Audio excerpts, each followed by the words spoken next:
ओम नमो भगवते वासुदेवाय। स्वागत है दोस्तों आप सभी का विष्णु महापुराण के 20वें दिन की कथा में। दोस्तों, कल की कथा में हमने रासलीला की कथा का श्रवण किया था और आज की कथा में हम केशव वध की कथा का श्रवण करेंगे। आइए शुरू करते हैं। बोलिए विष्णु भगवान की जय। पंचम अंश का 16वां अध्याय। श्री पराशर जी बोले, हे मैत्रेय, इधर कंस के दूत द्वारा भेजा हुआ महाबली केशवी कृष्णचंद्र के वध की इच्छा से घोड़े का रूप धारण कर वृंदावन में आया। वह अपने खुरों से पृथ्वी तल को खोदता, ग्रीवा के बालों से बादलों को छिन्न भिन्न करता तथा वेग से चंद्रमा और सूर्य के मार्ग को भी पार करता गोपों की ओर दौड़ा। उस अशुभ रूप दैत्य के हिनहिनाने के शब्द से व्यावित होकर समस्त गोप और गोपियां श्री गोविंद की शरण में आए। तब उनके त्राहि त्राहि शब्द को सुनकर भगवान कृष्णचंद्र सजन मेघ की गर्जना के समान गंभीर वाणी से बोले, हे गोपालगण, आप लोग केशीधारी अशव से न डरे, आप तो गोप जाति की हैं। फिर इस प्रकार व्यावित होकर आप अपने विरोचित पुरुषार्थ का लोप क्यों करते हैं? यह अल्पवीर्या हिनहिनाने से आंतक फैलाने वाला और नाचने वाला दुष्ट अशव जिस पर राक्षसगण बलपूर्वक चढ़ा करते हैं, आप लोगों का क्या बिगाड़ सकता है? इस प्रकार गोपों को देरिया बांधकर वह केशी से कहने लगे, अरे दुष्ट, इधर आ। पिनाकदारी वीरभद्र ने जिस प्रकार पूषा के दांत उखाड़े थे, उसी प्रकार मैं कृष्ण तेरे मुख से सारे दांत गिरा दूंगा। ऐसा कहकर श्री गोविंद उछलकर केशी के सामने आए और वह अशुभ रूपधारी दैत्य भी मुंह खोलकर उनकी ओर दौड़ा। तब जनार्दन ने अपनी बाह फैलाकर उस अशुभ रूपधारी दुष्ट दैत्य के मुख में डाल दी। केशी के मुख में घुसी हुई भगवान कृष्ण की बाहु से टकराकर उसके समस्त दांत शुभ में खंडकों के समान टूटकर बाहर गिर पड़े।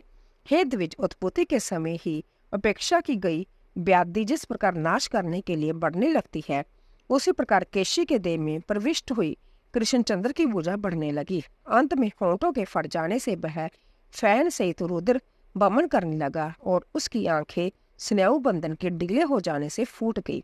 तब वह मलमूत्र छोड़ता हुआ पृथ्वी पर पैर पटकने लगा। उसका शरीर पसीने से भरकर ठंडा पड़ गया और वह निशेष हो गया।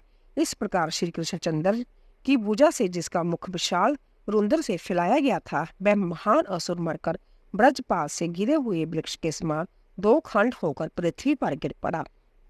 केशी के शरीर के वह दोनों खंड, दो पांव, आदि पीठ, आदि मूछ तथा एक एक कान, आंख और नासिका सहित सुशोभित हुए। इस प्रकार केशी को मारकर प्रसन्नचित्त ग्वाल वालों से घिरे हुए श्री कृष्णचंद्र बिना श्रम के स्वस्थ चित्त से हंसते हुए वहीं खड़े रहे। केशी के मारे जाने से विस्मित हुए गोप और गोपियों ने अनुरागवश अत्यंत मनोहर लगने वाले कमल नयन श्री श्याम सुंदर की स्तुति की। हे विपर, उसे मरा देख मेघ पटल में छिपे हुए श्री नारद जी हर्षित चित्त से कहने लगे, हे जगन्नाथ, हे अच्युत, आप धन्य है, धन्य है। आपने देवताओं को दुख देने वाले इस केशी की लीला से ही मार डाला।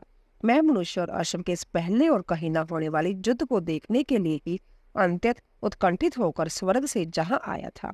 हे मधुसूदन, आपने अपने इस अवतार में जो जो कर्म किए हैं, उनसे मेरा चित्त अत्यंत विस्मित और संतुष्ट हो रहा है। हे कृष्ण, जिस समय वह अश्व अपनी सटाओं को हिलाता और खींचता हुआ आकाश की ओर देखता था, तो इससे संपूर्ण देवगण और इंद्र भी डर जाते थे। हे जनार्दन, आपने इस दुष्ट आत्मा केशी को मारा है, इसलिए आप लोक में केशव नाम से विख्यात होंगे। हे केशी निशूदन, आपका कल्याण हो। अब मैं जाता हूँ। परसों कंस के साथ आपका युद्ध होने के समय मैं फिर आऊंगा। हे पृथ्वी पर अनुगामियों सहित उग्रसेन के पुत्र कंस के मारे जाने पर आप पृथ्वी का भार उतारेंगे। हे जनार्दन, उस समय मैं अनेक राज्यों के साथ आप आयुष्मान पुरुष के किए हुए अनेक प्रकार के युद्ध देखूंगा।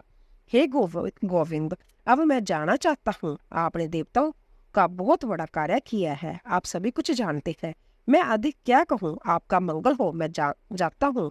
तदंतर नारद जी के चले जाने पर गोपगण से सम्मानित गोपियों के नेत्रों के एकमात्र दृश्य श्री कृष्णचंद्र ने ग्वाल वालों के साथ गोकुल में प्रवेश किया। 17वां अध्याय। अक्रूर जी का गोकुल यात्रा। श्री पराशर जी बोले, अक्रूर जी भी तुरंत ही मथुरापुरी से निकलकर श्री कृष्ण दर्शन की लालसा से एक शिखरगामी रथ द्वारा नंद जी के गोकुल को चले। अक्रूर जी सोचने लगे, आज मुझ जैसे बड़भागी और कोई नहीं है, क्योंकि अपने अंश से अवतरित चक्रधारी श्री विष्णु भगवान का मुख में अपने नेत्रों से देखूंगा। आज मेरा जन्म सफल हो गया है। आज की रात्रि अवश्य सुंदर प्रभात वाली थी, जिससे कि मैं आज खिले हुए कमल के समान नेत्र वाले श्री विष्णु भगवान के मुख का दर्शन करूंगा। प्रभु का जो संकल्प में मुखारविंद स्मरण मात्र से ही पुरुषों के पापों को दूर कर देता है, आज मैं विष्णु भगवान के उसी कमलनयन मुख को देखूंगा, जिससे संपूर्ण वेद और वेदांगों की उत्पत्ति हुई है। आज मैं संपूर्ण तेजस्वियों के परम आश्रय उसी भगवत मुखारविंद का दर्शन करूंगा। समस्त पुरुषों के द्वारा जगों में जिन अखिल विश्व के आधारभूत पुरुषोत्तम का जग पुरुष से पूजन किया जाता है, आज मैं उन्हीं जगतपति के दर्शन करूंगा, जिनका 100 जगों से जजन करके इंद्र ने देवराज पदवी प्राप्त की थी। आज मैं उन्हीं अनादि और अनंत केशव का दर्शन करूंगा, जिनके स्वरूप को ब्रह्मा, इंद्र, रुद्र, अश्विनी कुमार, वसुगण, आदित्य और मरुदगण आदि कोई भी नहीं जानते। आज वह ही हरि मेरे नेत्रों के विषय में होंगे, जो सर्वात्मा, सर्वज्ञ, सर्वस्वरूप और सब भूतों में अवस्थित है, तथा जो अचिंत्य, अवयव और सर्वव्यापक है। वो आज संभव ही वह मेरे साथ बातें करेंगे। जिन अजानवे में मत्स्य, कुर्म, ब्रहा, हयग्रीव और नरसिंह आदि रूप धारण कर जगत की रक्षा की है, आज वह ही मुझसे वार्तालाप करेंगे।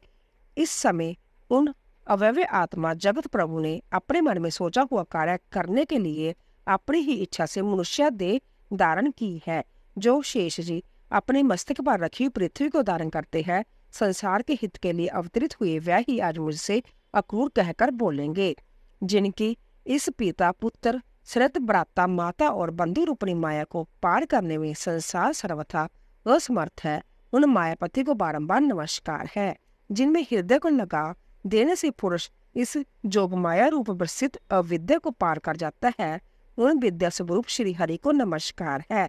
जिन्हें जागिक लोग जग पुरुष, जादव अथवा भागवत गण, वासुदेव और वेदांत वेत्ता विष्णु कहते हैं, उन्हें बारंबार नमस्कार है। जिस सत्य से जह सद सदरूप जगत उस जगत आधार विदाता में ही स्थित है, उस सत्यावल से ही वह प्रभु मुझ पर प्रसन्न हो, जिनके स्मरण मात्र से पुरुष सर्वथा कल्याण पात्र हो जाता है। मैं सर्वदा उन अजन्मा हरि की शरण में को प्राप्त होता हूँ। श्री पराशर जी बोले, हे मित्रा, भक्ति विनम्र चित्त अक्रूर जी इस प्रकार श्री विष्णु भगवान का चिंतन करते कुछ कुछ सूर्य रहते ही गोकुल में पहुंच गए।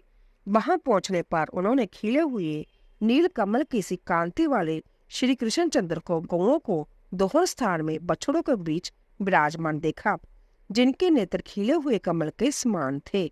वक्षस्थल में श्री वत्स चिन्ह सुशोभित था। भुजाएं लंबी लंबी थी।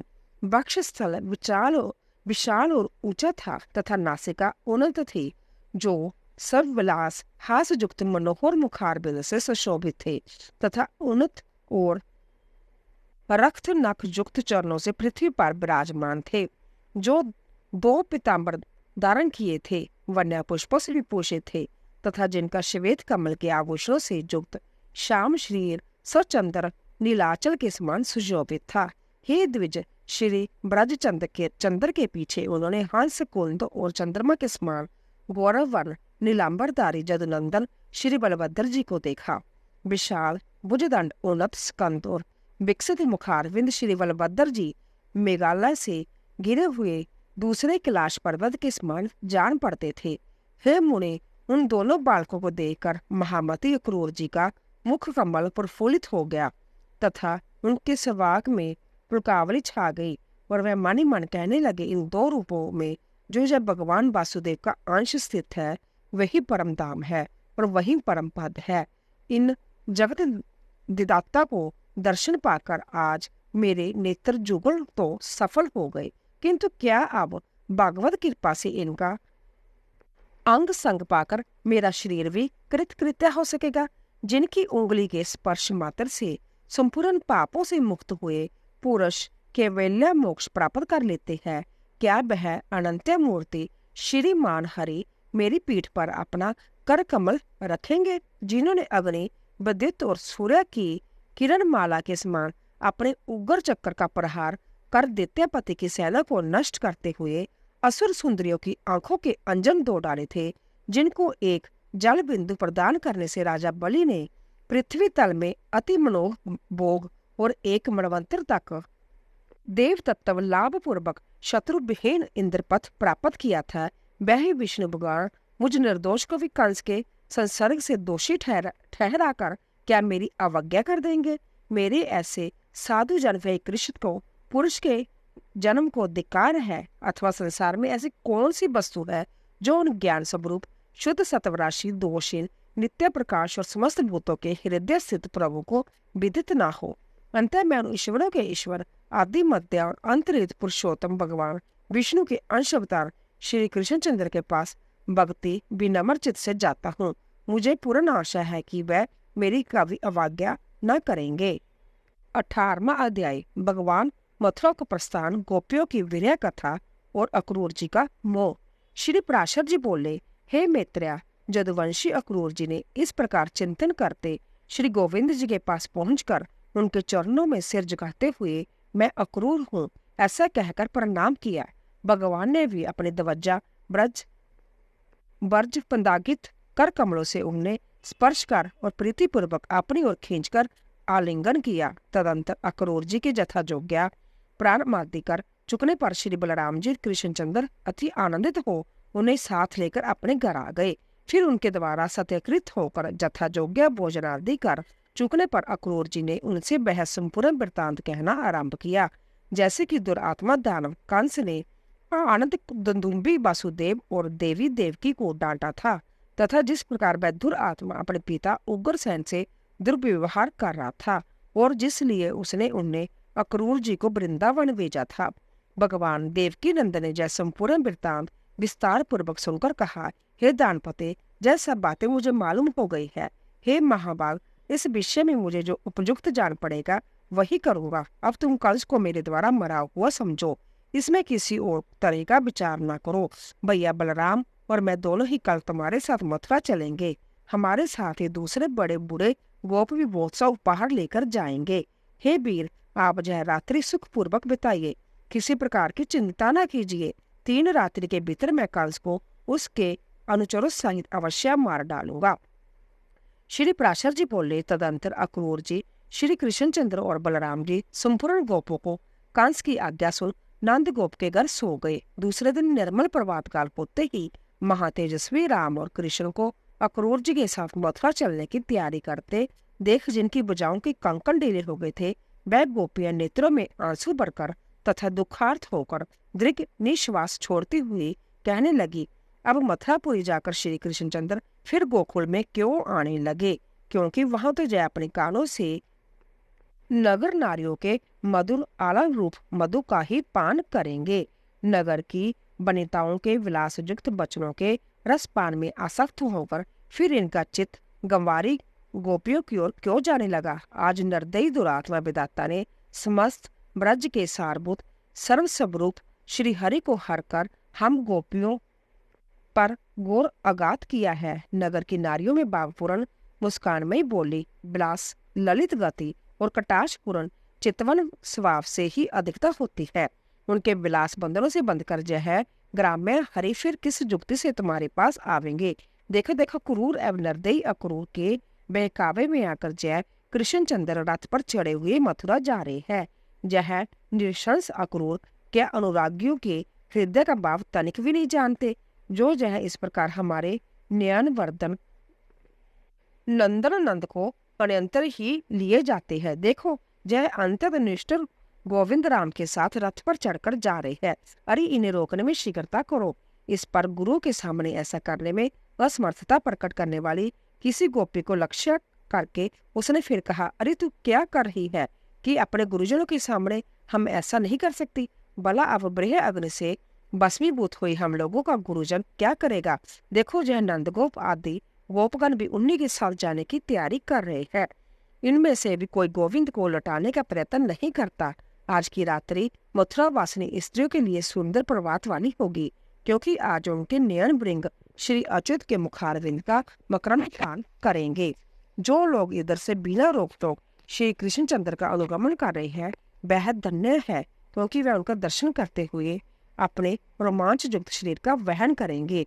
आज श्री गोविंद के अंग प्रत्यंग को देखकर मथुरा वासियों के नेत्र को पंडित महोत्सव होगा। आज ना जाने उन भाग्यशाली ने ऐसा कौन सा शुभ स्वप्न देखा है जो वह कांति में विशाल नैनों वाली मथुरापुरी की स्त्रियां स्वच्छता पूर्वक श्री अदोषज को निहारेगी। ओह, निष्ठुर विधाता ने गोपियों को महानिधि दिखलाकर आज उनके नेत्र निकाल लिए। देखो, हमारे प्रति श्री हरि के अनुराग में शिथिलता आ जाने से हमारी आंखों के कंकन भी तुरंत ही ढीले पड़ गए हैं। भला हम जैसे दुखनी अबलाओं पर किसी दया न आवेगी, परंतु देखो, यह क्रूर हृदय अक्रूर तो बड़ी शीघ्रता से घोड़ों को हाँक रहा है। देखो, जब कृष्णचंद्र के रथ की धूली दिखलाई दे रही है, किंतु हाँ, अब तो श्री हरि इतनी दूर चले गए हैं कि वह धूली भी नहीं दिखती। श्री पराशर जी बोले, इस प्रकार गोपियों के अति अनुराग सहित देखते देखते श्री कृष्णचंद्र ने बलराम के सहित ब्रजभूमि को त्याग दिया। तब वह राम, कृष्ण और अक्रूर जी शीघ्रगामी घोड़े वाले रथ से चलते चलते माध्यम के समय जमुना तट पर आ गए। वहां पहुंचने पर अक्रूर ने श्री कृष्णचंद्र से कहा, जब तक मैं जमुना जल में माध्यकालीन उपासना से निर्वृत्त हूँ, तब तक आप दोनों यहीं विराजे। श्री पराशर जी बोले, हे विप्र, तब भगवान ने बहुत अच्छा कहने पर महामती अक्रूर जी जमुना जल में घुसकर स्नान और आचमन आदि के अनंतर परम ब्रह्मा का ध्यान करने लगे। उस समय उन्होंने देखा कि बलभद्र जी सैसर फानी वाली से सुशोभित हो रही है। उनका शरीर कुंद मालाओं से शुभ वर्ण है तथा नेत्र प्रफुल्लित कमल दल के समान विशाल है। वह बासुकी और रामवादी महासर्पों से गिरकर उनसे प्रशंसित हो रहे हैं तथा अत्यंत सुगंधित वन मालाओं से विभूषित है। वह 2 श्याम वस्त्र धारण किए हैं, सुंदर कर्णभूषण पहने तथा मनोहर कुंडली मारे जल के भीतर विराजमान है। उनकी गोद में उन्होंने आनंदमय कमल भूषण श्री कृष्णचंद्र को देखा, जो मेघ के समान श्याम वर्ण, कुछ लाल लाल विशाल नैनों वाले, चतुर्भुज मनोहर अंगों पंगों वाले तथा शंख चक्रादि आयुध से सुशोभित है, जो पीताम्बर पहने हैं और विचित्र बनमाला से विभूषित है तथा उनके कारण इंद्रधनुष और विंदु माला मंडित सजल मेघ के समान जान पड़ते हैं तथा जिनके वक्षस्थल में श्री वत्स चिन्ह और कानों में देदीमान मकराकृत कुंडल विराजमान है। अक्रूर जी जय भी देखा कि सनकादि मुनिजन और निष्पाप सिद्ध तथा जोगीजन उस जल में स्थित होकर नासिका कागर से दृष्टि उन श्री कृष्णचंद्र का ही चिंतन कर रही है। इस प्रकार वहां राम और कृष्ण को पहचान कर अक्रूर जी बड़े ही विस्मित हुए और सोचने लगे कि यह जहाँ इतनी शीघ्रता से रथ से कैसे आ गए। जब उन्होंने कुछ कहना चाहा तो भगवान ने उनकी वाणी को रोक दिया। तब वह जल से निकलकर रथ के पास आए और देखा कि वहां वे राम और कृष्ण दोनों ही मनुष्य शरीर से पूर्ववत रथ पर बैठे हैं। तदंतर उन्होंने जल में घुसकर उन्हें फिर गंधर्व सिद्ध मुनि और नाग आदिकों से स्तुति किए जाते देखा। तब तो दानपति अक्रूर जी वास्तविक रहस्य जानकर उन सर्व ज्ञान में अच्युत भगवान की स्तुति करने लगे। अक्रूर जी बोले, जो सर्वमात्र स्वरूप अचिंत्य महिम सर्वव्यापक तथा कार्य रूप से अनेक और कारण रूप से एक रूप है, उन परमात्मा को हमारा नमस्कार है। नमस्कार है, हे चिंतनीय प्रभु, आप सर्वस्वरूप एवं हवि स्वरूप परमेश्वर को नमस्कार है।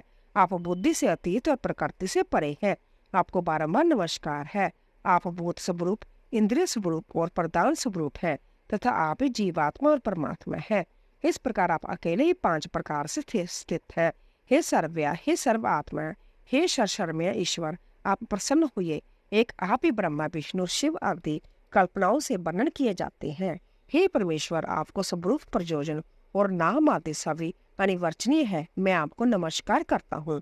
हे नाथ, जहाँ नाम और जाति आदि कल्पनाओं का सर्वथा अभाव है, आप वही नित्य अविकारी और अजन्मा परम ब्रह्म है। क्योंकि कल्पना के बिना किसी भी पदार्थ का ज्ञान नहीं होता, इसीलिए आपका कृष्ण, अच्युत, अनंत और विष्णु और 2 नामों से स्तवन किया जाता है। वास्तव में तो आपका किसी भी नाम से निर्देश नहीं किया जाता। हे अज, जिन देवता आदि कल्पनाएं पदार्थों से अनंत विषय की उत्पत्ति हुई है, वह समस्त पदार्थ आप ही है तथा आप ही विकारहीन आत्म वस्तु है।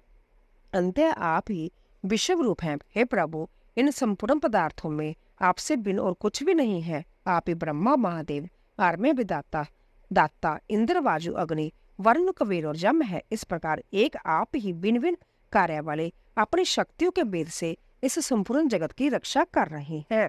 हे विश्वेश, सूर्य की किरण रूप होकर आप ही विश्व की रचना करते हैं। अंत्यजह गुण में प्रपंच आपका ही रूप है। ओ तथ्य सत्य इस रूप में जिसका वाचक है वह ओम अक्षर आपका परम स्वरूप है। आपके उस ज्ञानात्मा सद सत्य स्वरूप को नमस्कार है। हे प्रभु वासुदेव, संकर्षण, प्रद्युम्न और अनिरुद्ध स्वरूप आपको बारंबार नमस्कार है। 19वां अध्याय भगवान का मथुरा प्रवेश, रजक मत तथा माली पर कृपा। 19वां अध्याय। श्री पराशर जी बोले, जदुकुल उत्पन्न अक्रूर जी ने श्री विष्णु भगवान का जल के भीतर इस प्रकार स्तवन कर उन सर्वेश्वर का कल्पित धूप दीप और पुष्प आदि से पूजन किया। उन्होंने अपने मन को अन्य विषयों से हटाकर उन्हीं में लगा लिया और चिरकाल तक उन ब्रह्मभूत में ही समाहित भाव से स्थित रहकर फिर समाधि से विरत हो गए। तदंतर महामती अक्रूर जी अपने को कृतकृत्य सा मानते हुए जमुना जल से निकलकर फिर रथ के पास चले आए। वहां आकर उन्होंने आचार्य युक्त नेत्रों से राम और कृष्ण को पूर्वोत्तर रथ में बैठे देखा। उस समय श्री कृष्णचंद्र ने अक्रूर जी से कहा।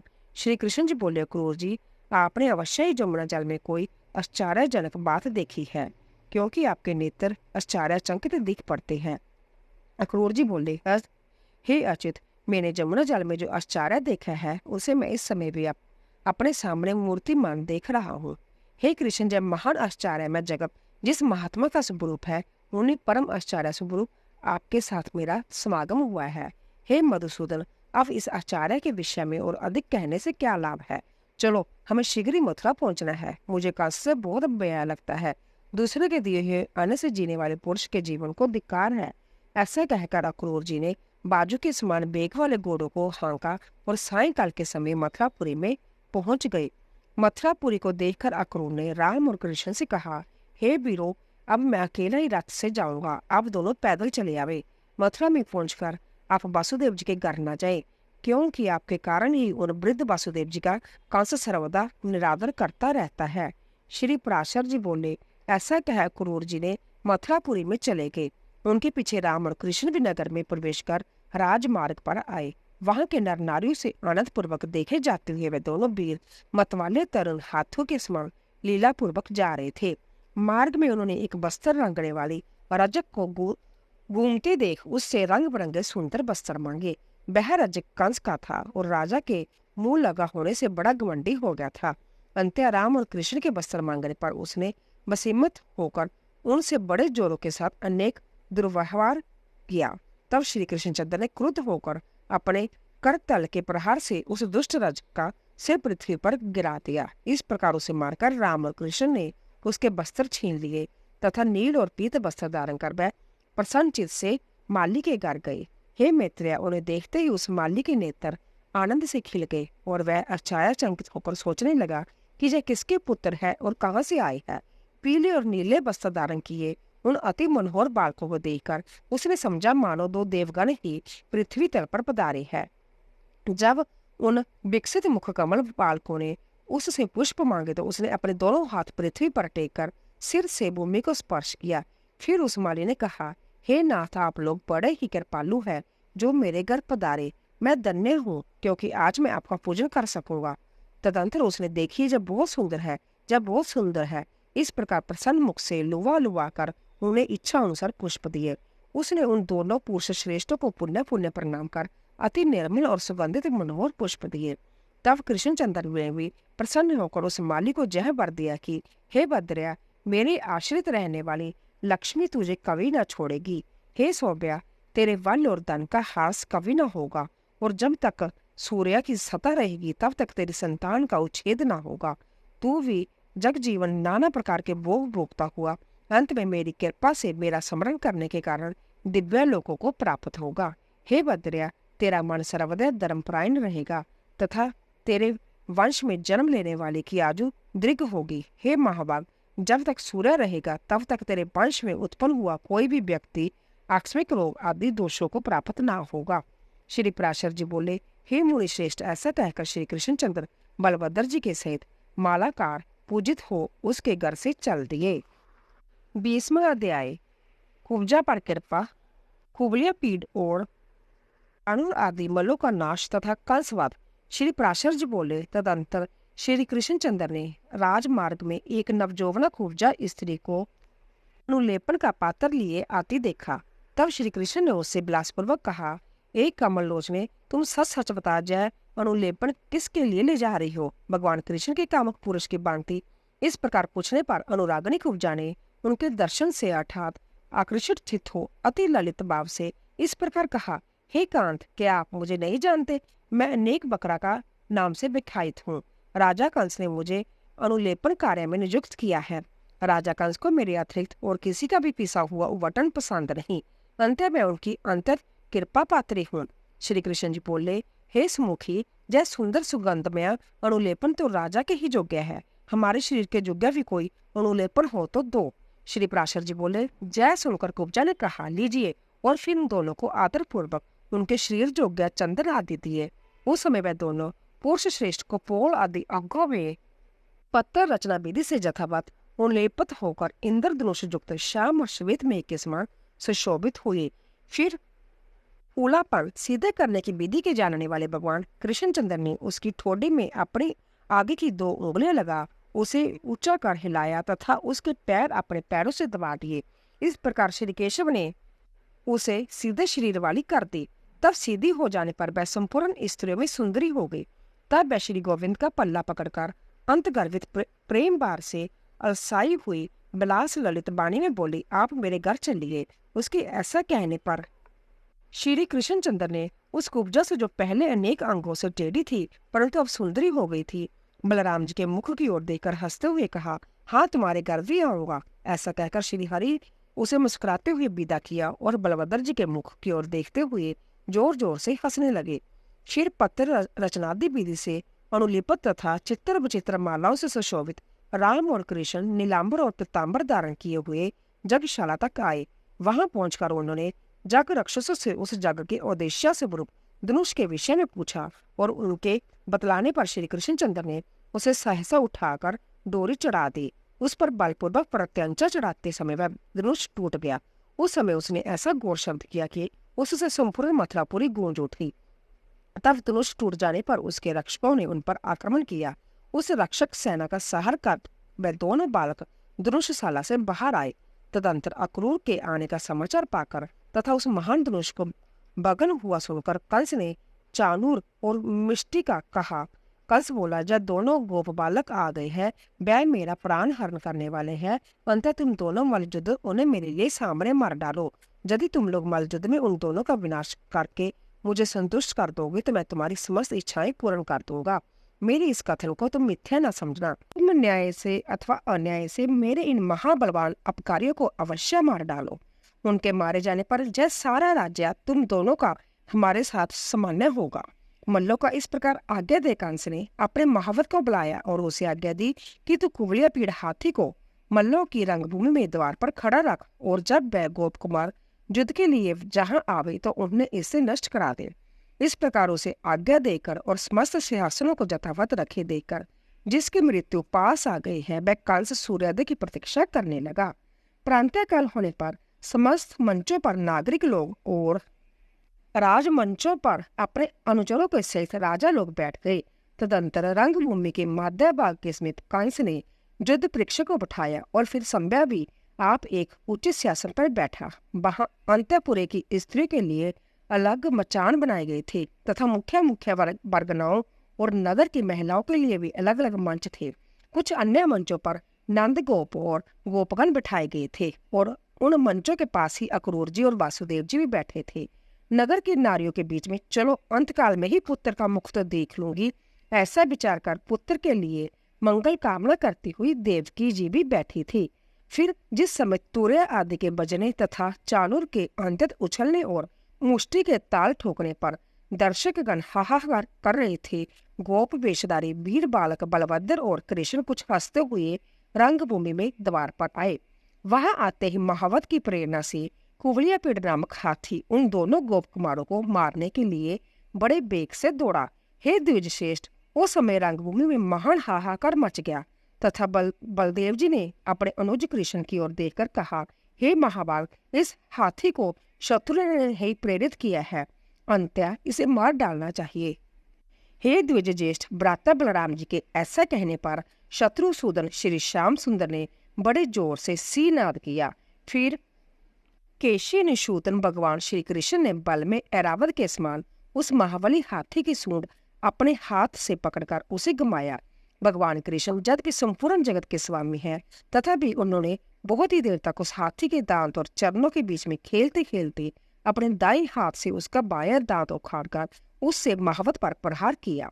इससे उसके सिर के सैकड़ों टुकड़े हो गए।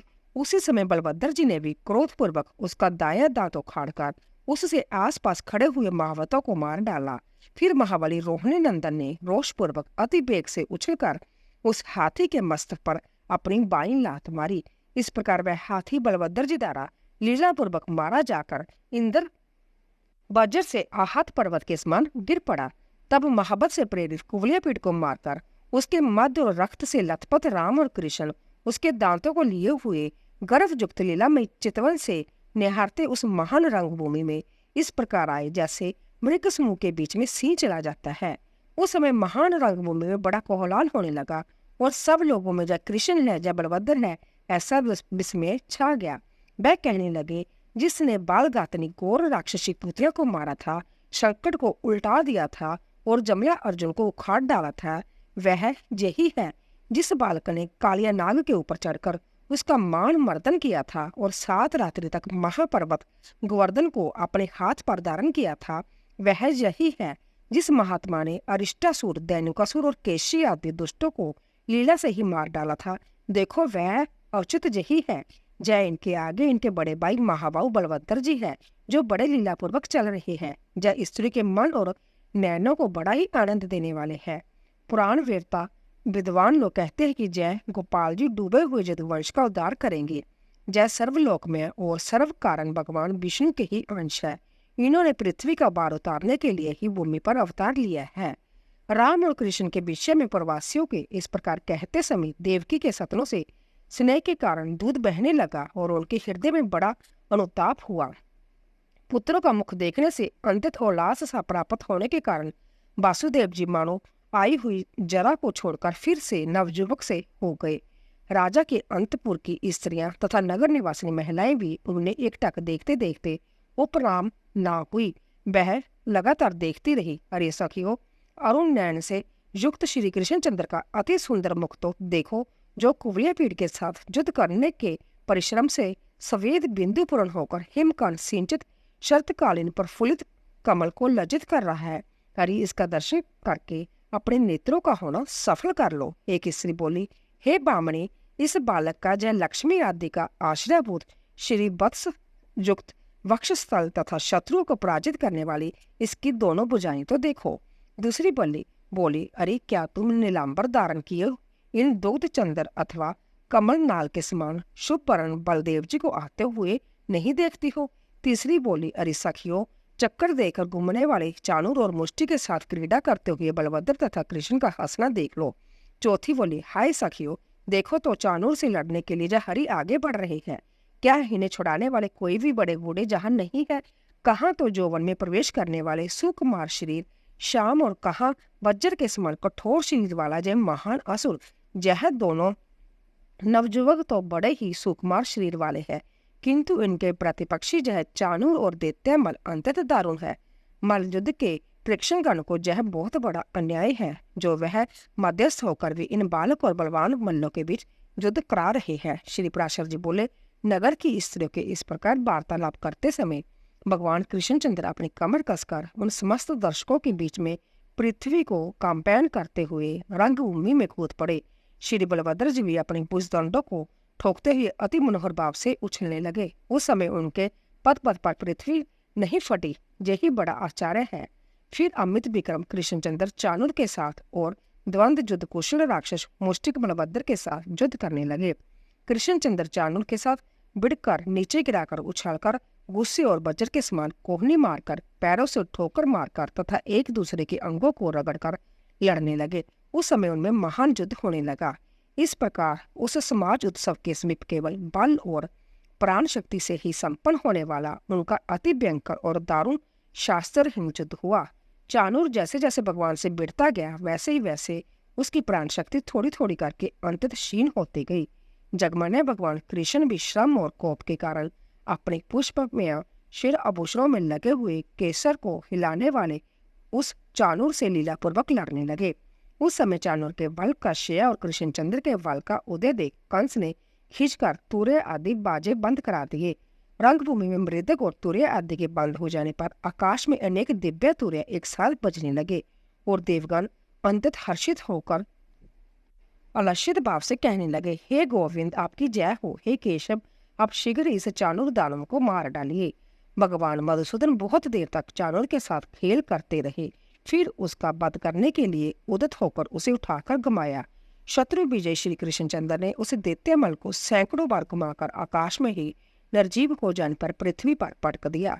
भगवान के द्वारा पृथ्वी पर गिराए जाते ही चाणूर के शरीर के सैकड़ों टुकड़े टुकड़े हो गए और उस समय उसने रक्त स्राव से पृथ्वी को अंततः कीचड़मय कर दिया। इधर जिस प्रकार भगवान कृष्ण चाणूर से लड़ रहे थे, उसी प्रकार महाबली बलभद्र जी भी उस समय दैत्यमल मुष्टि से भिड़े हुए थे। बलराम जी ने उसके मस्तक पर घूसों से तथा वक्षस्थल में जानू से प्रहार किया और उस गत्याऊ दैत्य के पृथ्वी पर पटकर रोंद डाला। फिर श्री कृष्णचंद्र ने महाबली मलराज तोषल को बाएं हाथ से घुसा मारकर पृथ्वी पर गिरा दिया। मलश्रेष्ठ चाणूर और मुष्टि के मारे जाने पर तथा मलराज तोषल के नष्ट होने पर समस्त मलगण भाग गए। तब कृष्ण और संकर्षण अपने सम्य व्यस्क गोपों को बलपूर्वक खींचकर आलिंगन करते हुए हर्ष से रंगभूमि में उछलने लगे। फिर कंस ने क्रोध से नेत्र लाल करके वहां एकत्रित हुए पुरुषों से कहा, अरे इस समाज में इन ग्वाल वालों को बलपूर्वक निकाल दो, पापी नंद को लोहे की श्रृंखला में बांधकर पकड़ लो तथा वृद्ध पुरुषों के अयोग्य दंड देकर वासुदेव को भी मार डालो। मेरे सामने कृष्ण के साथ जितने गोप बालक उछल रहे हैं, इन सबको भी मार डालो तथा इनकी गोएं और जो कुछ अन्य धन है वो भी छीन लो। जिस समय कंस इस प्रकार आज्ञा दे रहा था, उसी समय श्री मधुसूदन हंसते हंसते उछलकर मंच पर चढ़ गए और शीघ्रता से उसे पकड़ लिया। भगवान कृष्ण ने उसके केशों को खींचकर उसे पृथ्वी पर पटक दिया तथा उसके ऊपर आप ही कूद पड़े।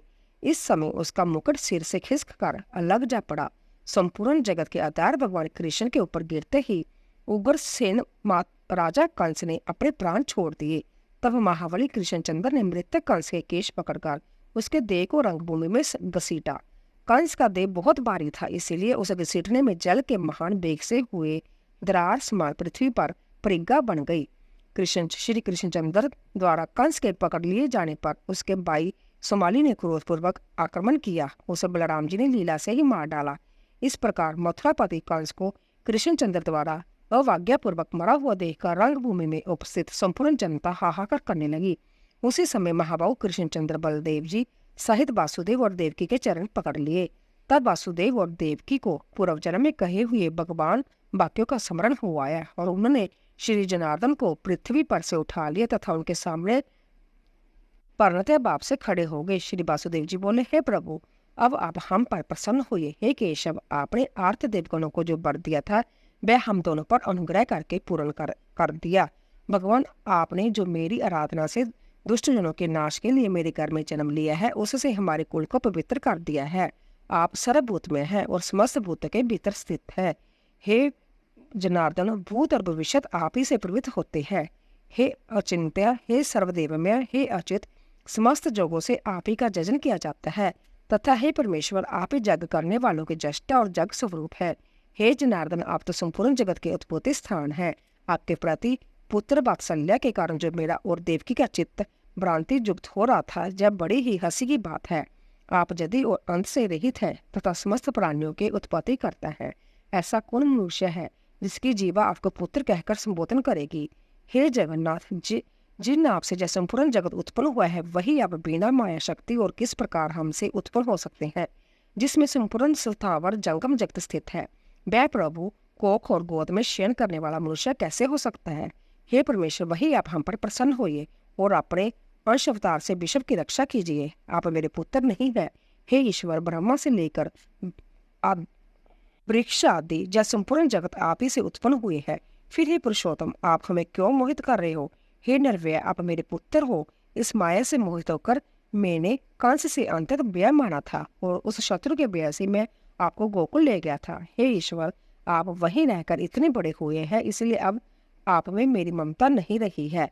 अब तक मैंने आपके ऐसे नेक कर्म देखे हैं जो रुद्र, मरुतगण, अश्विनी कुमार और इंद्र के लिए भी साध्य नहीं है।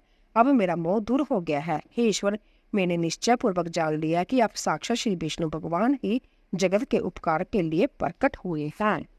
तो दोस्तों, इसी तरह 20वां अध्याय पूरा हुआ। कल की कथा में दोस्तों हम उग्रसेन का राज्याभिषेक तथा भगवान का विद्या अदन के लिए चावला की कथा का श्रवण करेंगे। बोले विष्णु भगवान की जय। तो दोस्तों, अगर आपको हमारी कथा पसंद आ रही हो, प्लीज जाने से पहले कमेंट बॉक्स में राधे राधे, ओम नमो भगवते वासुदेवाय, जय श्री कृष्ण अवश्य लिखें। आप सभी का धन्यवाद।